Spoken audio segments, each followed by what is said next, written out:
afternoon, everybody. How are y'all doing today? Very good. I'm seeing heads nodding. Thank you for being here. This is an important occasion for Baylor and for Baylor University Press.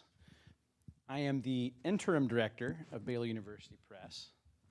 There we go. And it is my distinct privilege and honor today to introduce to you Dr. Mitri Raheb.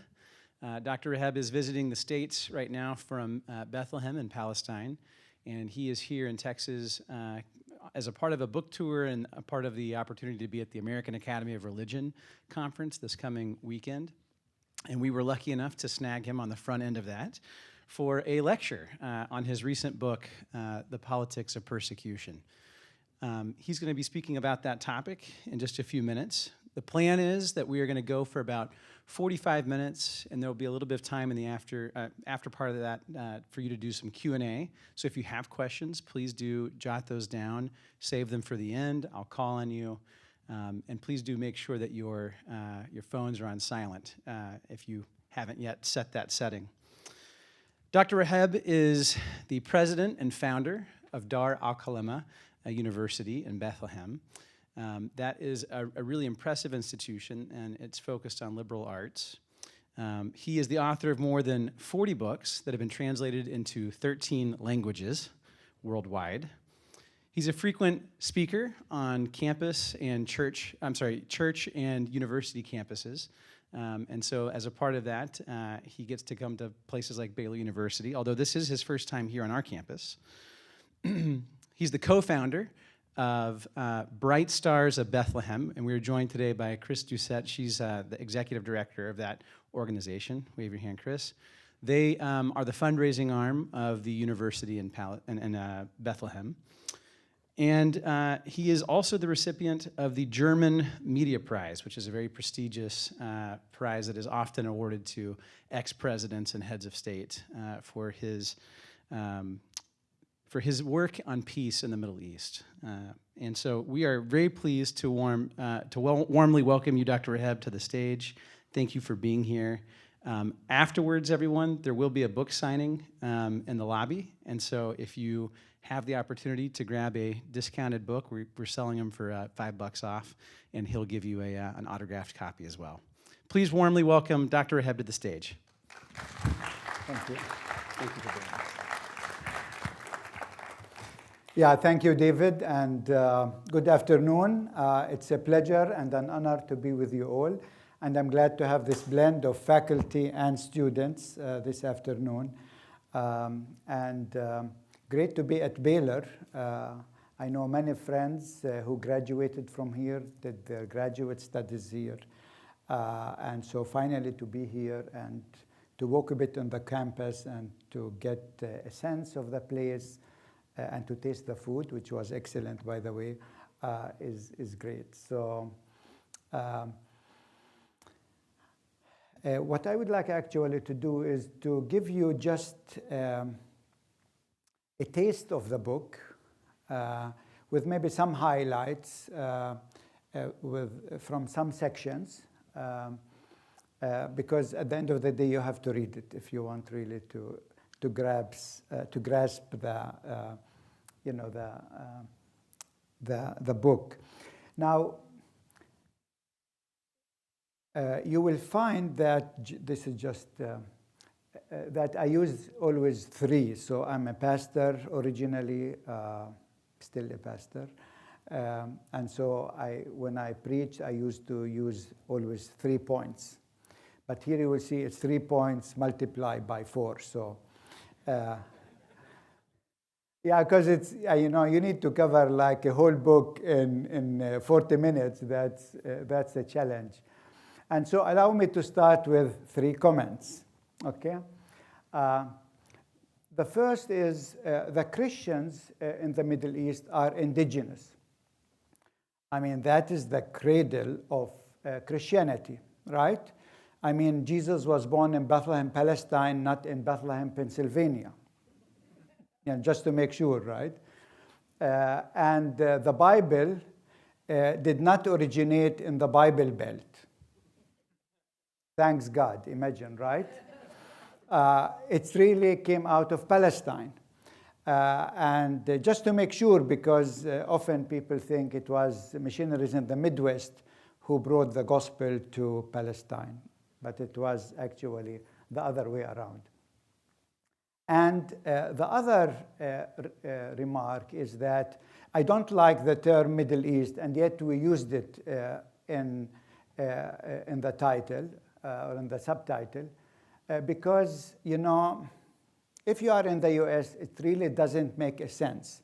You ask yourself, you know, middle of where and east of what, right? I mean, only if you live in Europe and you wanted to distinguish that region from the Far East, then you call it Middle East.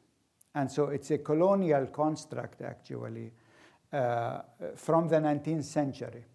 This is when it was started to be used.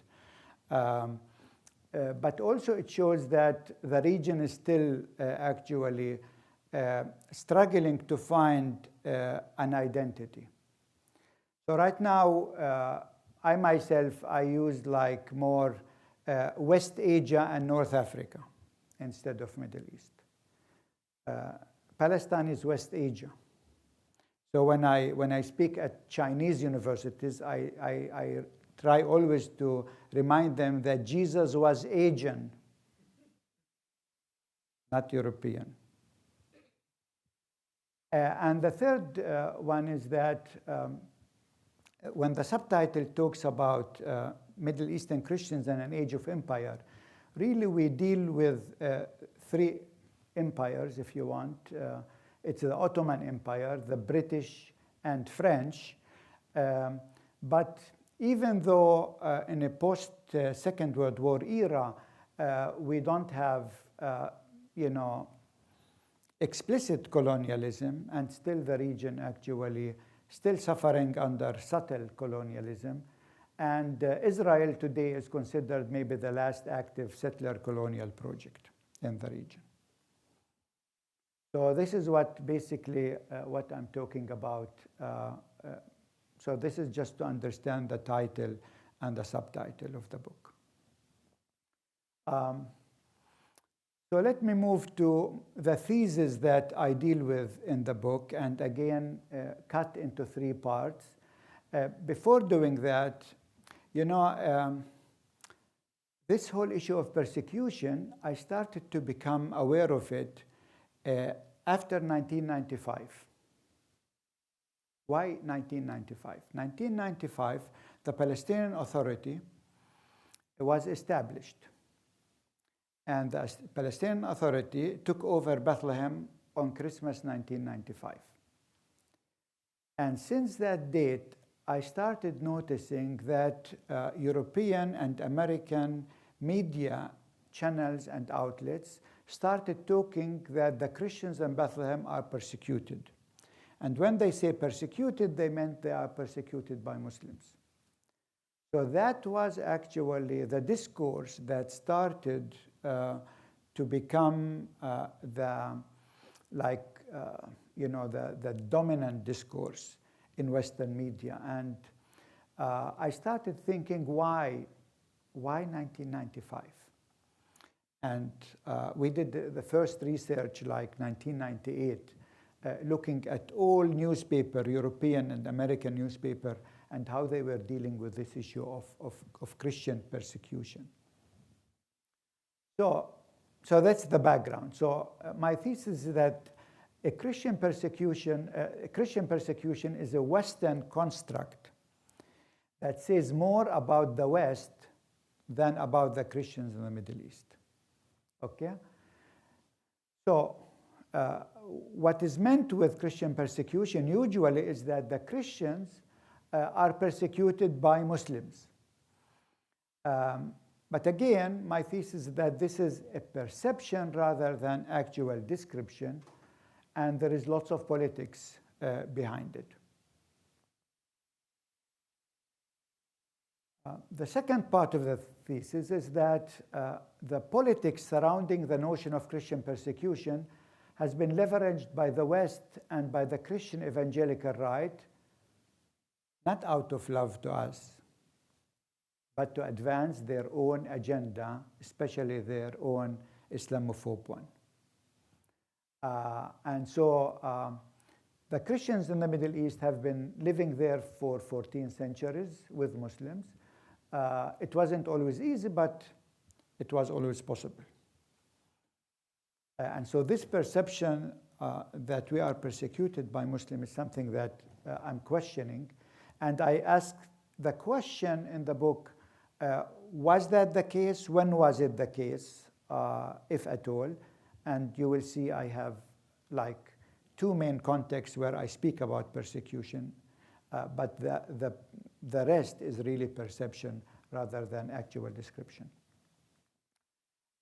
And what is really important is that Western empires were never interested in the Middle East Christians, but sought a pretext to promote their own imperial interests.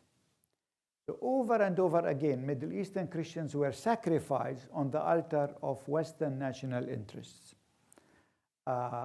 And here I would like today just to allude to three examples of this. So just that you understand what I'm talking about, but in the book I have more examples.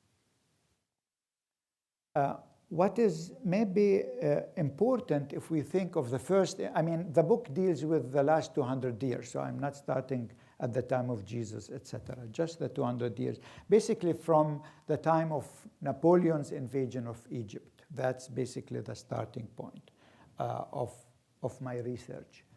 And so at that time, the Middle East was still part of the so-called Ottoman Empire. And if we look at the Ottoman Empire, it was a multi-ethnic, multi-religious entity, actually the largest and most diverse entity in the world at that time. And if we look when the Ottoman Empire started at the beginning of the 16th century, Christians in that region made only 7% of the population. Because after the Crusaders, the numbers of Christians went down drastically because the Mamluks and other empires were very aggressive and nasty to Christians. So the percentage of Christians before the Crusaders was over 50%. 16th century was 7%. But during the Ottoman Empire, interestingly enough, which was more or less a Muslim empire, the majority were Muslims, grew from 7% to 25%.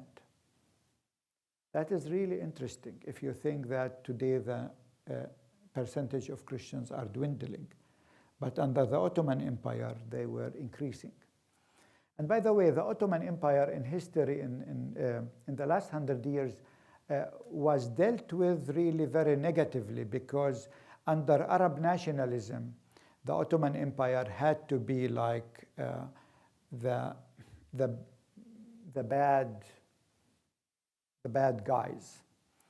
But right now, in the last like 15 years, historians are reading the history of the Ottoman Empire. So that is the background that I start with. And so I would like to start, as I said, with three examples to show what I'm talking about. The first example is Lebanon.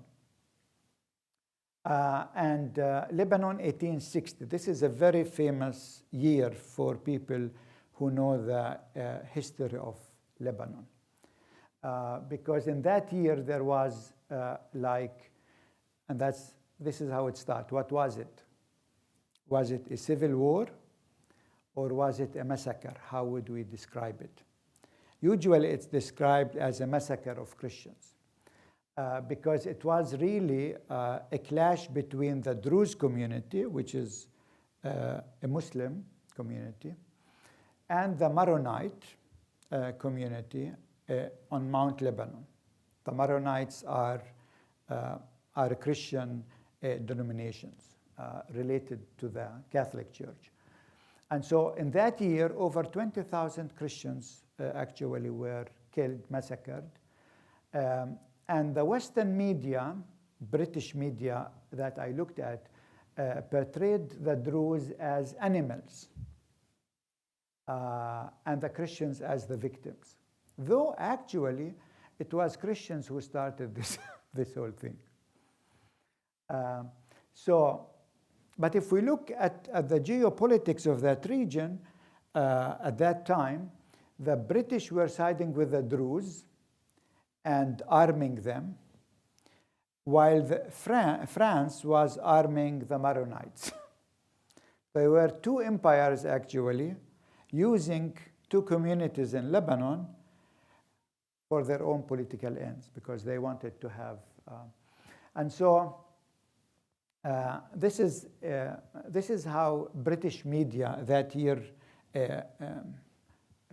portrayed the event. A quote, "The Christians were being hunted down like wild beasts, their houses fired, their men slain, their women violated. Even from the mosques and minarets, the shout for blood arose, and mingled with the muezzin call to prayer might be heard a cry informing the faithful that by an imperial firman," which means like a declaration, the Christians were devoted to destructions, and their wives and properties had become a lawful prey. So here you can see actually, and this actually description in the media continued until today in different forms. But look how here somehow Islam is being actually portrayed in this quotation. So that was a British description. Now, the Maronite maybe in Lebanon, because they were part of that war, let me call it now, maybe could have agreed with this description, but not all the Christians. And here I would like to, in the book, I'm highlighting a whole chapter to this man, Boutros el-Bustani. I think everyone who works with the Middle East knows this name, right? Boutros el-Bustani. He was maybe one of the first Presbyterian converts. He was Maronite from Mount Lebanon, where the massacre took place. But he worked at the American embassy or consulate in Beirut as a translator, and was one of the first Presbyterians, one of the first Protestant there, and one of the main Arab scholars of the 19th century. So Boutros el-Bustani response to this was different, because he described it not as a massacre, but as a civil war. Civil war between two local communities.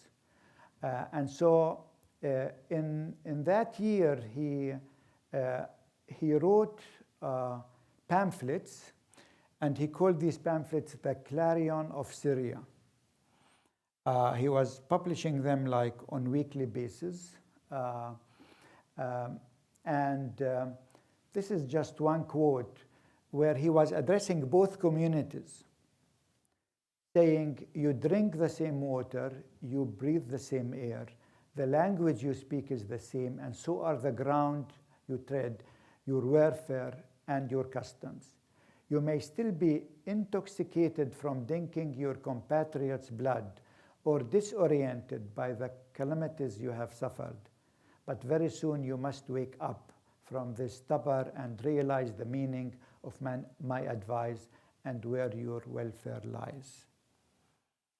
So here was a Christian from the Middle East, from Lebanon.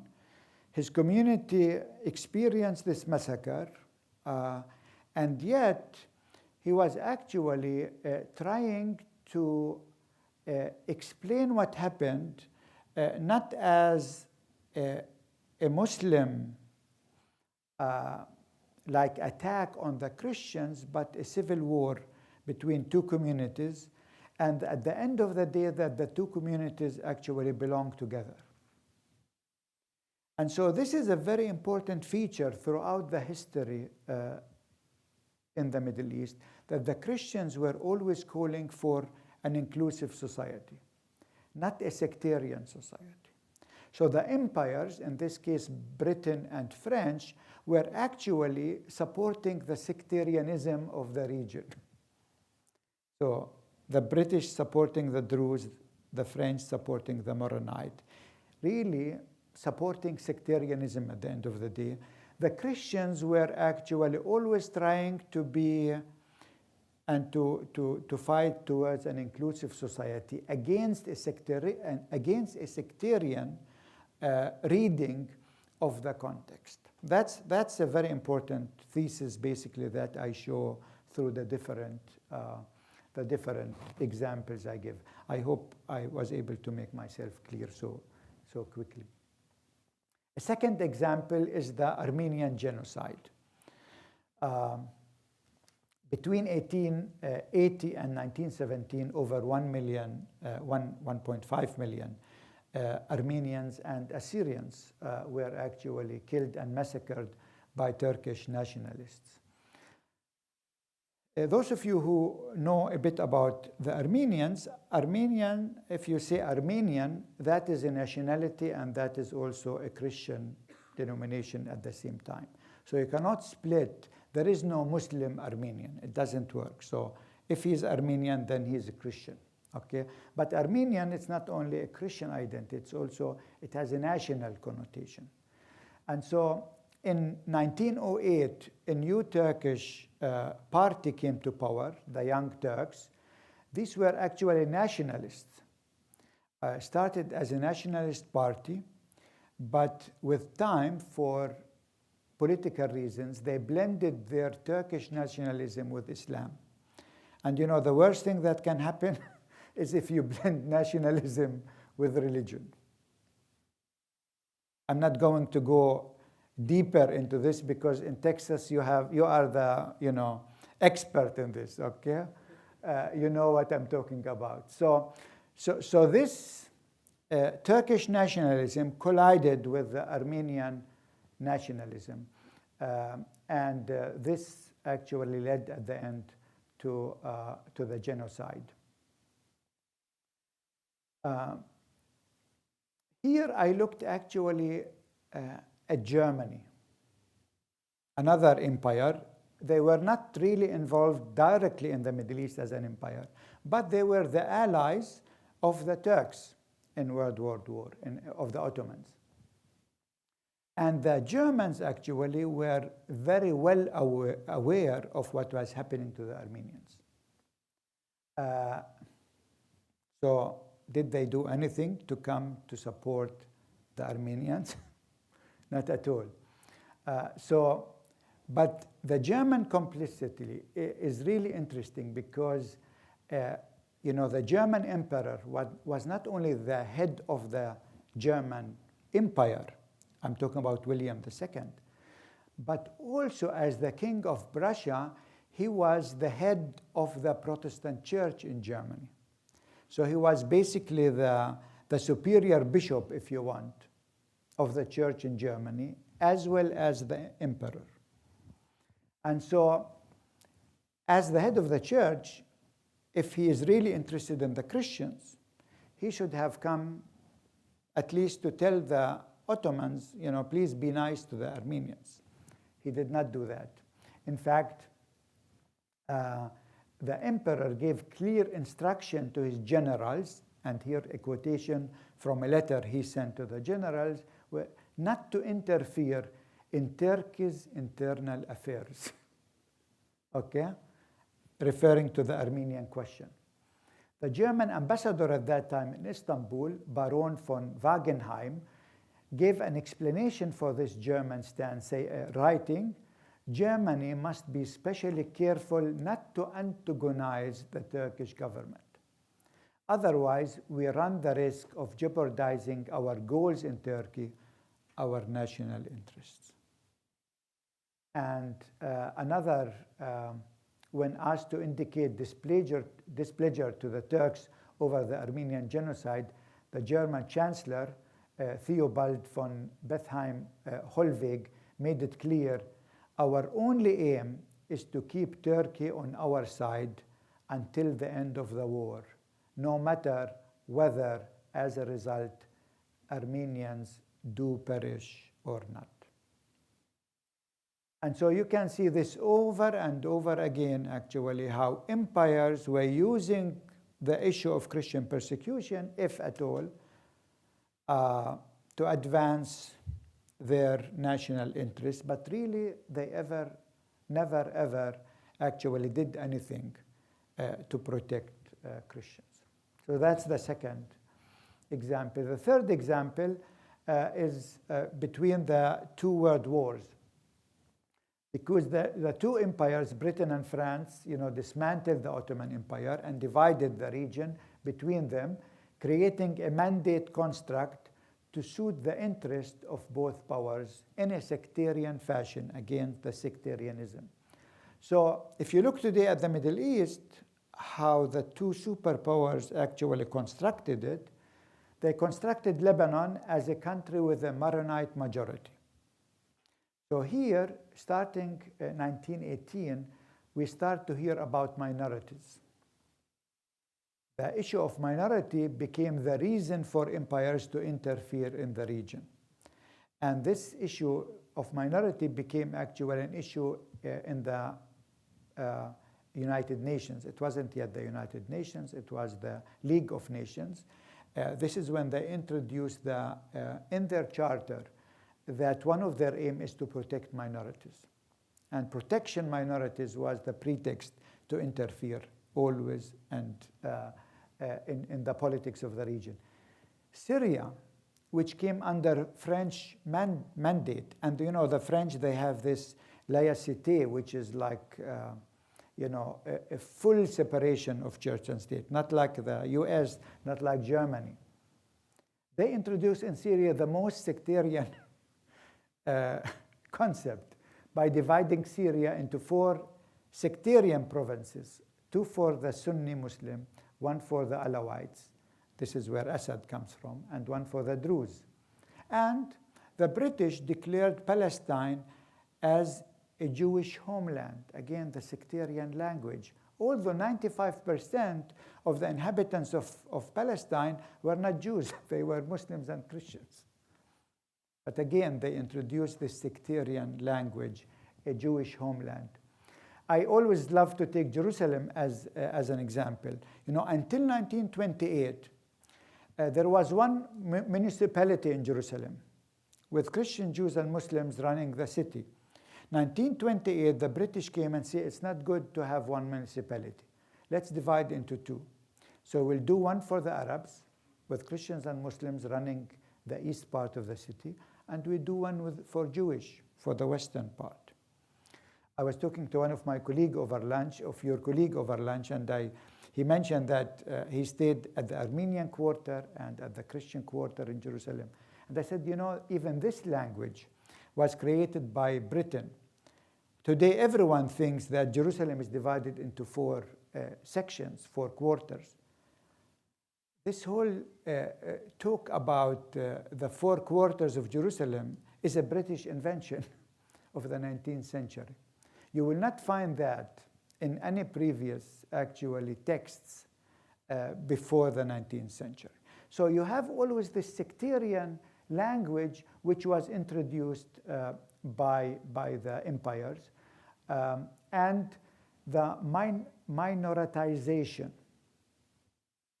and persecution of minorities became actually the discourse that became so prominent between the 2 world wars. So these are the just three examples I'm mentioning in the book. So part of this Jewish homeland was a Christian discourse. And so I have a chapter on Christian Zionism that actually started in the Middle Age.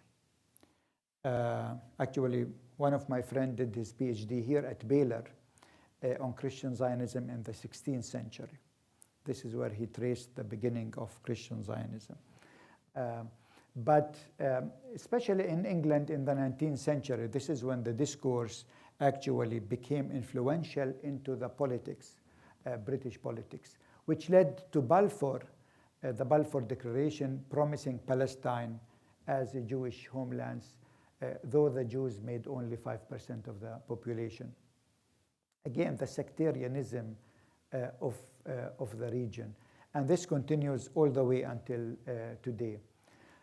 It was actually November 2nd, so just last week was the commemoration of the Balfour Declaration. And I always like to say that it wasn't the Lord God that promised Israel Palestine. It was the Lord Balfour. A big difference between the Lord God and the Lord Balfour, okay? So just to keep it in mind, because many people here, especially in Texas, thinks that it is the Lord God, you know. And so between the two world wars, again, Arab Christians were fighting this notion of sectarianism on the one hand and Western hegemony on the other by advocating for a united Levantine, meaning like Syria, larger Syria, based on a kind of Arab socialism, if you want. While in Palestine, Christians were fighting against British mandate as well as the Zionist movement. I give here two examples. I will skip that now.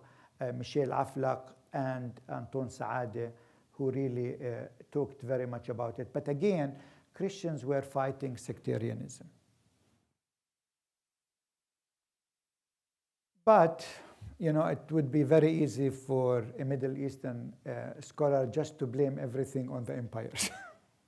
I mean, this is also a dominant discourse. So in the later portion of the book, I try to look at our own problems. So I look at the rise of pan-Arabism in the 50s and 60s, and how an exclusive political kind of Arab nationalism, again here, exclusive kind of Arab nationalism, proved to be hostile to the diversity in the Arab world. This is actually when we lost a good portion of the diversity of the region. So we had many Greek communities on the coasts of the Middle East, in Alexandria, in Beirut, etc.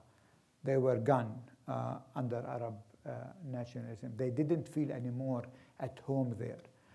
The same is actually with the Arab Jews who were living in the Arab world. They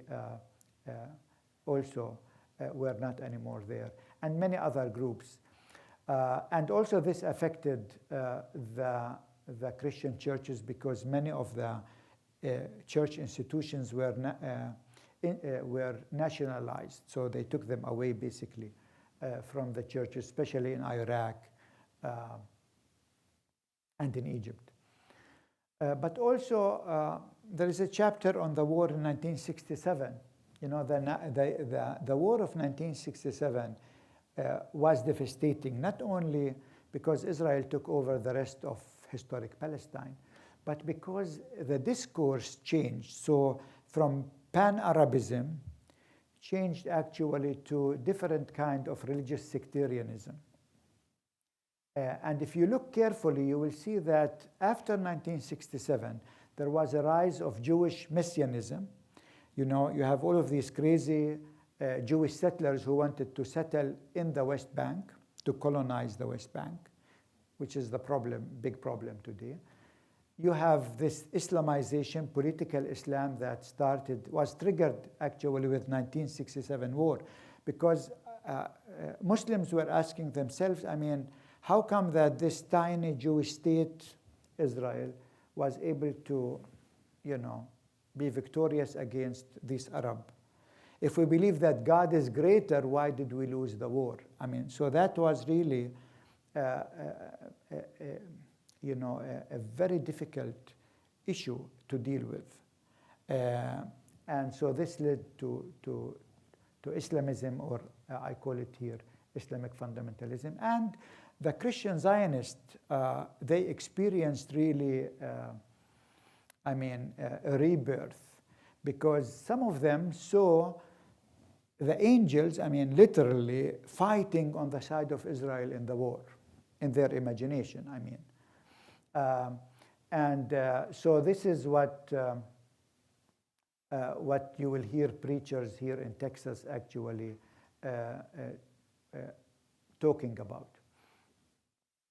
There is also one chapter about the war in 1973 and what the use of the petroleum oil as a weapon actually did to the region. It was the first time, 1973, that Arab countries, Saudi Arabia, mainly used actually the oil as a political tool. This triggered actually a kind of war between Iran and Saudi Arabia. Iran wanted to export their version of Islam, and Saudi Arabia were also exporting their version of Islam, which led again later to ISIS and all of this. And Christians actually were very much affected by this.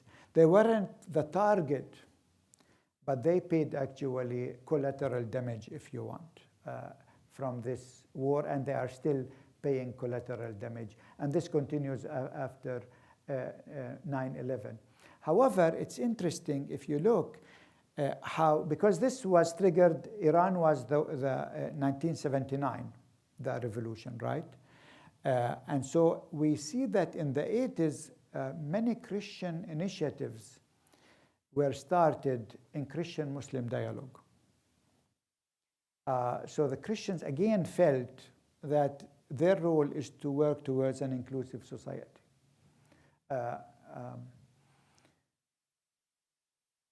So I'm coming to the end. And yet it was the evangelicals in the US, here so we come back home, who created the concept of Christian persecution as a central theme in their teaching and promoted it in Congress with some success. Up until 1991, the Soviet Union was the focal point for the evangelical movements. Evangelicals were busy smuggling Bibles into atheist and communist Russia, where the church had to exist underground and new believers were persecuted. This was the discourse, okay, until 1991. The sudden collapse of the Soviet Union caused a tectonic shift and forced the evangelicals to rethink their focus and strategy. And this shift was articulated at the Second International Conference on World Evangelization, known also as the Lausanne II movement. Many people here in Texas are part of this movement. And so in 1989, at the second conference, Louis Bush, an Argentinian-born Christian, urged the 4,300 evangelical leaders from 173 countries to focus their energy in the future on what he called the resistant belt, encompassing Saharan and North Africa, the Middle East, all the way India and China, where 90% of the Muslim population lives. This is when the shift among evangelicals happened from the Soviet Union. Remember, 89, it was the time of Gorbachev, perestroika, and it was 91 when the Soviet Union collapsed. So that was part of that era. And so for the last 3 decades, evangelicals have driven the agenda of Christian persecution. With the help of their Republican representatives, they have dictated US legislation that favors their version of international human rights with a narrow focus on Christian persecution.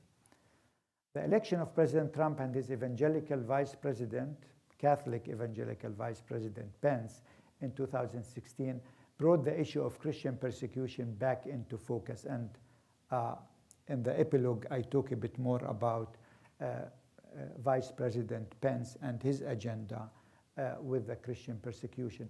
And by the way, I mean, again, here in Texas, Waco is located between like San Antonio, where you have John Hagee, right? And Dallas, where you have Jeffers. Two of the most,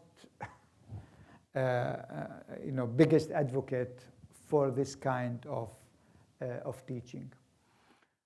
The well-known poet Mahmoud Darwish, maybe you are aware of him, wrote once a poem under the title, "They Love Me Dead."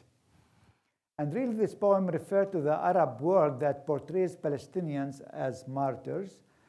The best-selling picture of a Palestinian in the Arab world at that time was of a Palestinian killed by Israeli occupation forces. And I took this actually as an image, saying we can see that evangelical Christians love to see Middle Eastern Christians persecuted and slaughtered by Muslim violence. Such a story sells well with the base of the Christian right. So it's not of love because of love to us. It's really their agenda. It serves conservative Christian organizations as a proven tool for fundraising. It helps some Middle Eastern Christians who target support, especially financial support, from conservative Christian organizations as well. And last but not least, it feeds into the Israeli propaganda that portrays Israel as a location, the only democracy in the Middle East and where Christians are protected. So all of this actually somehow fits together. So to conclude, the status of Christians in the Middle East depends really on a series of socio-political and economical challenges that face the region as a whole, not only the Christians. It is not possible to consider the situation of Christians outside the more general context, one that is marked by the absence of modernity, political accountability, and economical stability. There are immense challenges facing a region in turmoil, challenged by colonial history, population explosion, high unemployment, mismanagement, weakened human security, and outdated educational structures, weak legal systems, and climate change. The combination of these problems result in de-development. Under such conditions, the survival of the Christian community will continue to be a challenge, which really means you cannot save the Christians in the Arab world if the whole region, falls apart. There is no way. And this is the last slide. Many Middle Eastern Christians throughout history, this is basically come back to my main thesis, have understood that they have no other option but to get involved in their national and regional struggle towards social and political transformation of their region. The history of Middle Eastern Christians is therefore not so much one of persecution, but one of resilience. Resilience really is what I'm focusing on in the book. And this should be celebrated. Over a period of 2 millennia, Middle Eastern Christianity survived one empire after the other by developing great elasticity in adjusting to changing context.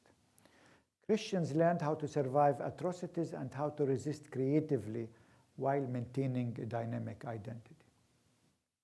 It is obvious today that the visibility and vitality of Middle Eastern Christianity are no longer what they once were. Numbers have dwindled to a historic low of 3% today. Nevertheless, this has not deterred Christians from contributing to their communities and advocating for neighborly relations, equal citizenship, open, tolerant, and inclusive societies. It is true that immigration continues to exact a toll on Middle Eastern Christianity, yet even when Middle Eastern Christians were displaced or migrated, they succeeded in developing diasporic and hybrid identity. So in that sense, the book actually, contrary to many other books on Middle Eastern Christians, doesn't look at the Christians as victims, but look at the Christians as agents of change. Change towards a better society, change towards inclusive society, change towards equality and pluralism. Thank you for listening, and I look forward to getting your questions.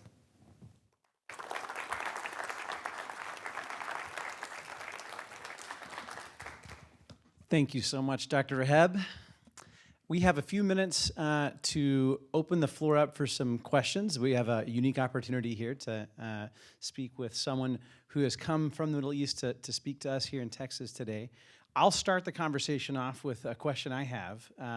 Just as a Texan, a native Texan, as someone who has visited the Middle East and someone who is fascinated by the geopolitics of the region. Your book strikes me as a really amazing opportunity for us as Westerners to hear the voice of a native Middle Eastern speaking about his own region and about his faith tradition in that region. It's really remarkable to hear and see through your eyes, Dr. Raheb. I wonder if you might share with the room an expansion. You've talked about how persecution is not the word to describe what's happening with Christians in the Middle East. What is some discourse language that we as Westerners might adapt and adopt in our discussions of your region? What is a better word? What is a better way to talk about other than resilience? I mean, if we are talking about our fellow Christians, our fellow brothers and sisters in Christ over there, how can we reinforce that perception of resilience? Yeah, I mean, I think it's important maybe to look at, today the empire there is basically, I mean, the U.S. empire is what the main player in the region. I guess it's really important to understand the role of the U.S. and the Christian Reich in this country in what's happening there. And that the U.S. Might be part of the problem, but it has the capacity to be part of the solution. And so I think that is one issue people here has to look at. And the other issue is it's really about diversity. You know, if I look at the U.S. is becoming more and more and more diverse, right? I mean, you talk about melting pot, even if it's not a melting pot, but you have a very diverse, and this is something very good. While the U.S. is becoming more diverse, our region is becoming less diverse. This is what the book shows. With the dwindling number of Christians, with the absence of the Greek communities and the Arab Jews and all these, it's becoming one color society. And this is very dangerous. So diversity is what really need to, and so it's political diversity, it's religious diversity, it's ethnic diversity. This is something that we need to highlight when we talk about the Middle East. Thank you, that's helpful. We'll open it up. If you'll just raise your hand, I'll call on you if you've got a question. Just speak nice and loud for Dr. Raheb, or I can share the mic. We got time for about 3 or 4. If you want to ask anything about his lecture or about the book itself.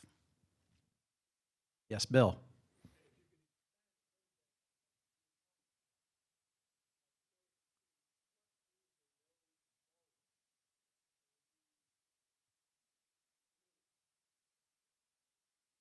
The question is, what is a livable way forward?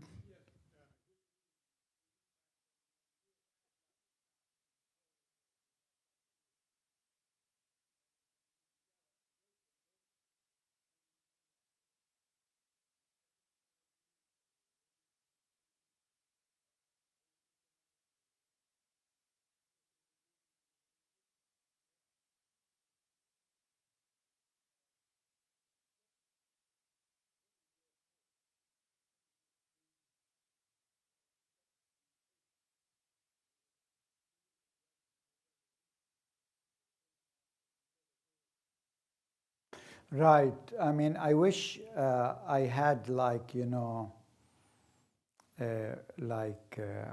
an easy solution.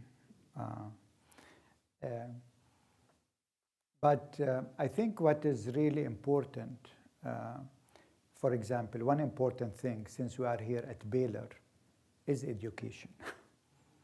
This is why one thing I started was a university, because, and not any university. It's not like I thought it's important to teach math and chemistry and biology, but we wanted to focus on culture, arts and culture, because this is where identity is shaped.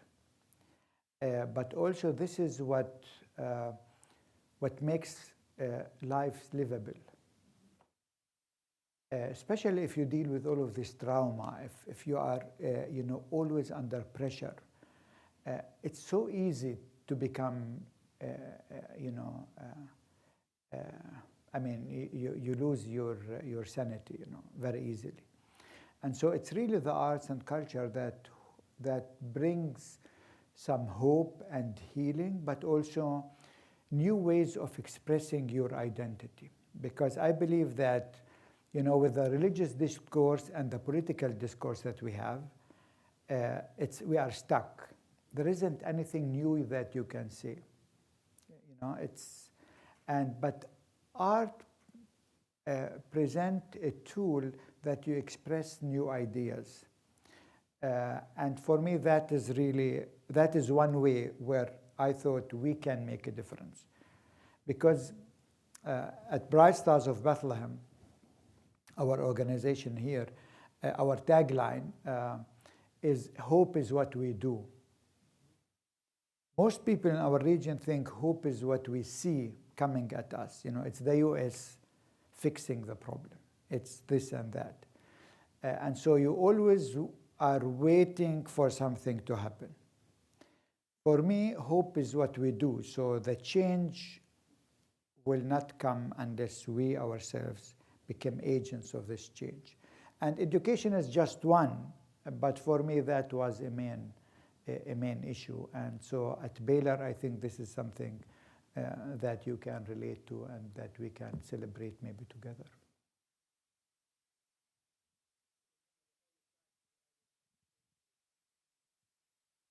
I mean, economy is another issue, because unemployment, as I said, is a huge problem. And especially among young people. I mean, like 45% of the young people here, we have many young people, I'm glad to see all of you here. 45% of people your age in our region are unemployed. So, I mean, this is so dangerous, because I always say, maybe people in the US, not in Texas, but in the US, have no problems to believe in a life after death. I mean, sorry, especially in Texas, people have no problem to believe in a life after death, okay? In our region, the problem is that young people cannot believe in a life before death that is worth living. Because if you are unemployed, you need to ask your father for, few cents to go buy something. It's so humiliating. But we have all of this potential there that is just, waiting to be, tapped in and to be, So how can we, and this needs, governments, this needs, etc. And the third one is the civil society. That is very important.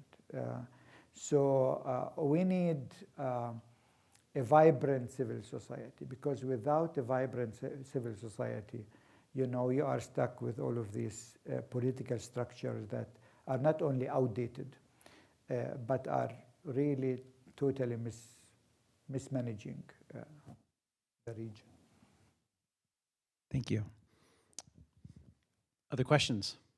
I'm going to bring the mic to you. We are recording this, so I'll get it in there. Mitri, I haven't heard you speak on this in a while. Where are you today on the one-state solution, two-state solution, and what would Christians' role be in either one of those?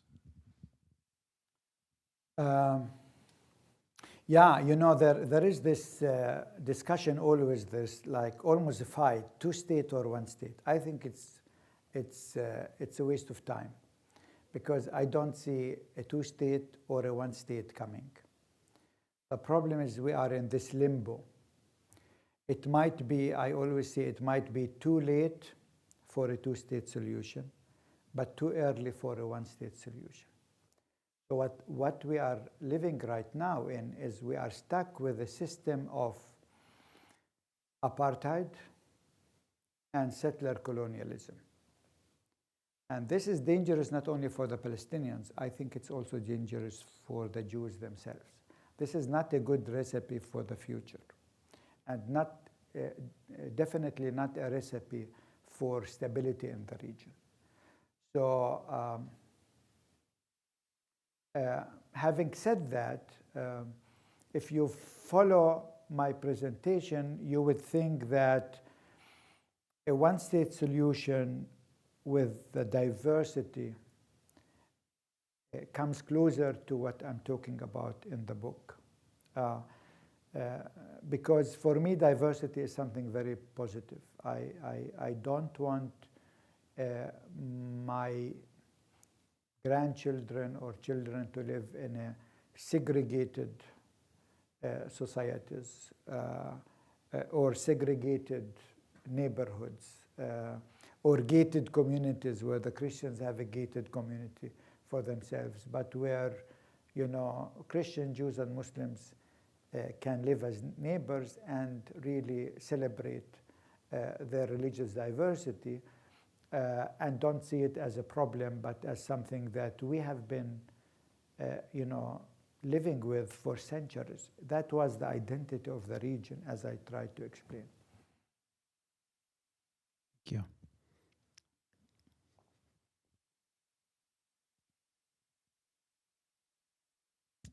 So, what does it mean to be a Christian in the Middle East? It means to be at home. As I said, this is really where it's all started. This is where our religious roots are, but also, for me as a Palestinian Christian, this is really my religious roots, but also my national roots in that country. And I think this is what we are trying to right now to encourage Christians in the region really to take that seriously, because with the migration and so on, many Christians are losing hope in the region. But for me, this is home. It's where our faith but also our being really is rooted.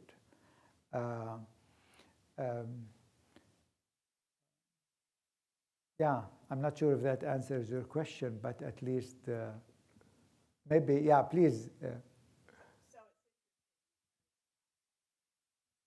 I was thinking in terms of what does it mean to be Christian in the Middle East, and you really answered it in terms of what does it mean to be Christian in the Middle East.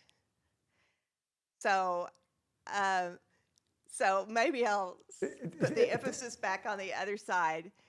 I mean, what is the mark of a Christian? Let me say a little bit more about that. I mean, there are a lot of people in the United States who, Christian evangelicalism is no longer really about theology in any meaningful sense. A lot of people describe themselves as Christian evangelicals who I'm not really sure why they describe themselves that way, because they really have no affinity for the church even. Okay, yeah, if I understood you this time right, I will try a different segue.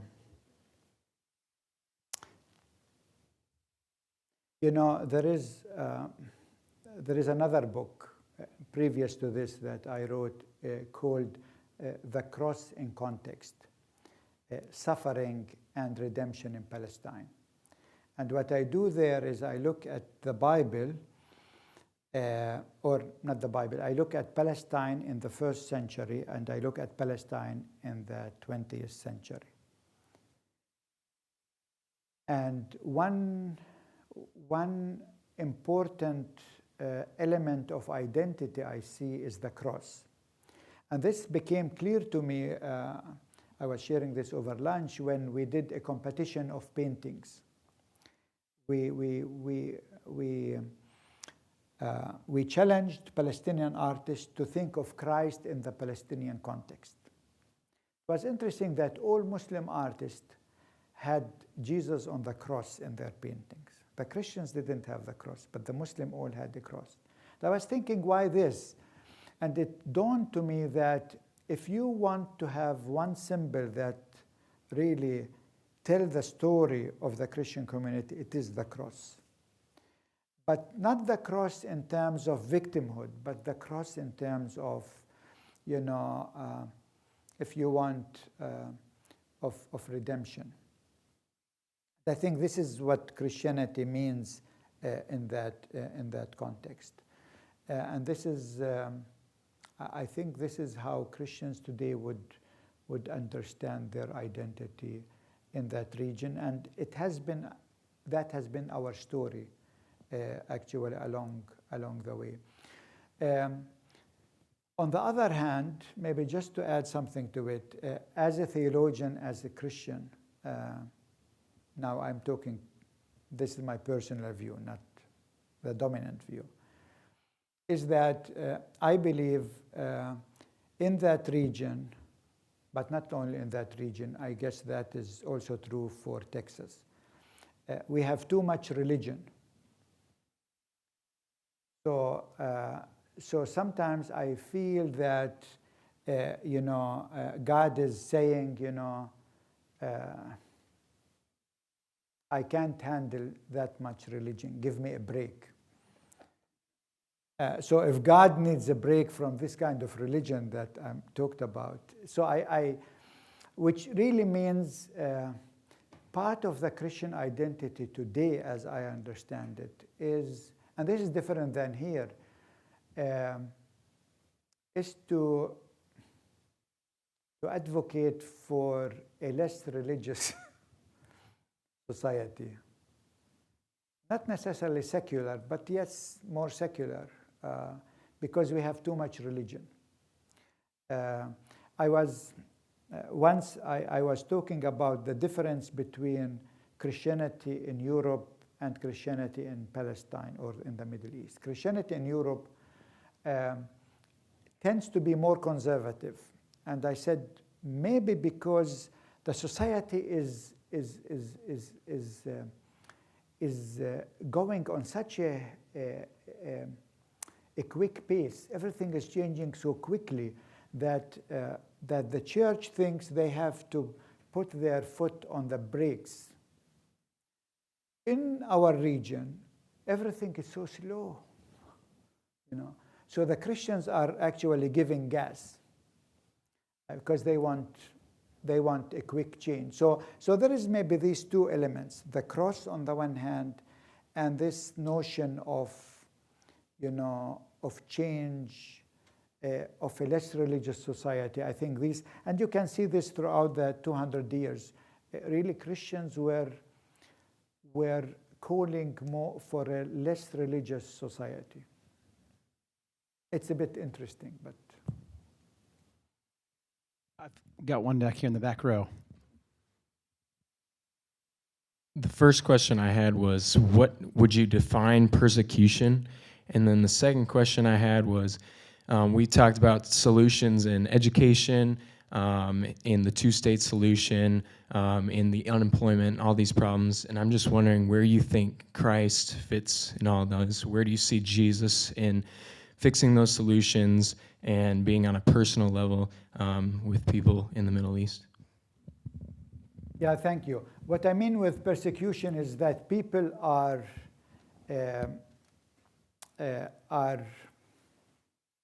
targeted because of their faith.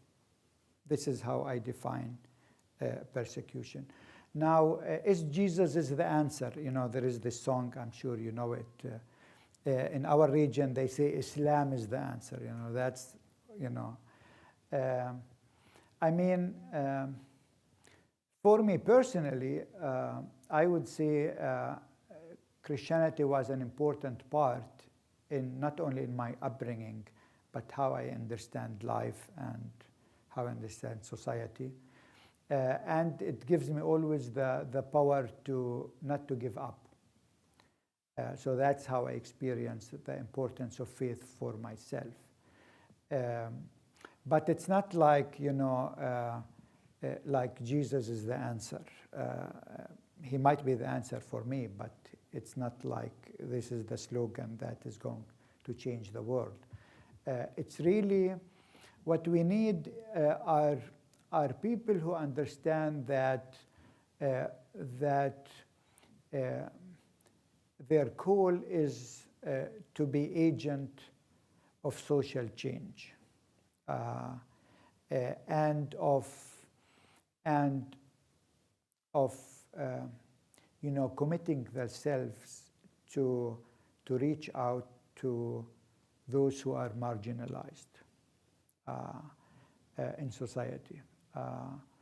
That is for me a very important aspect of what I think is Jesus means for me. Maybe the last, there is Take one one more question and I'll wrap us up. Here, the lady. In a way, it's really just more of a comment when you said that part of being a Christian in the Middle East boils down to advocating for less religion. The thing that came to my mind was just that perhaps you're making a distinction between religion and faith or personal relationship. And so I think you talked a little bit about that just now. So if you have another comment or two on that, I'd be interested. Right. I mean, I say we have too much religion, but too little faith. That's the problem. And sometimes, you know, you have these also evangelical Christians back home. They have these neon crosses, like 12-foot neon cross on the roof of their. And my feeling is that the bigger the cross, the smaller the faith. You know, traditionally, if you look how Christians were articulating their identity, you will look at a Christian home, and on the door, on the threshold, in stone, you will have a cross carved. But there is no cross like the other. Everyone is individual, and everything is handmade.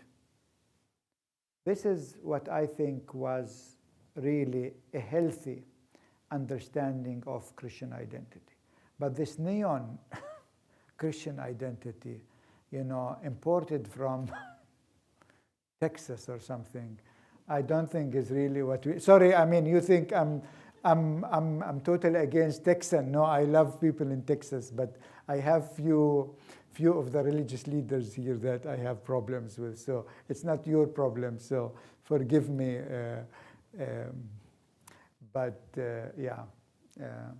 And I think maybe let me end with this. I felt, and here thank you, David, for publishing this book, because I thought this particular book I didn't want to have in any other publishing press, but I thought Baylor was really the most important publishing for this book. So I'm glad that he said yes, and we need really to give him a big hand for that. So thank you, David. Thank you. As we wrap up, I would like to ask a final question, Mitri, if you'll indulge the opportunity. And you've made a bunch of people in this room aware of your work. And I recognize that you are someone who you have an incredibly unique set of skills and gifts for the region where you live. You are a part of the 3% of Christians that inhabit the Levant and that part of Palestine. And I am curious, you're a philosopher, you're a thinker, you're an intellectual, you are a theologian, you're a speaker, you're a writer. For all of us who will continue to track your career after today, how would you characterize your own calling? Why do you think God has put you on this earth and given you the gifts that he's given you? What does it mean to be you in Bethlehem in Palestine? Yeah, I mean, there is, when I stepped down from being the pastor of Christmas Lutheran Church after being there for 30 years, to focus fully now on the university, the church wanted to honor my time there, and so they had one of my quotes now on a stone with an olive tree. And that quote says that I believe that God has put us in the right place, which is Bethlehem, at the right time, though the time is a tough time. It's not like, the best time to be there, but yet this was the right time.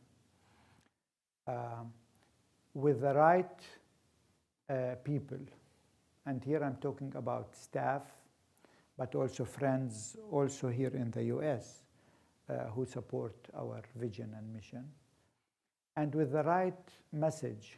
And the message is really, it's the gospel of freedom. Freedom for me is really the heart of the gospel.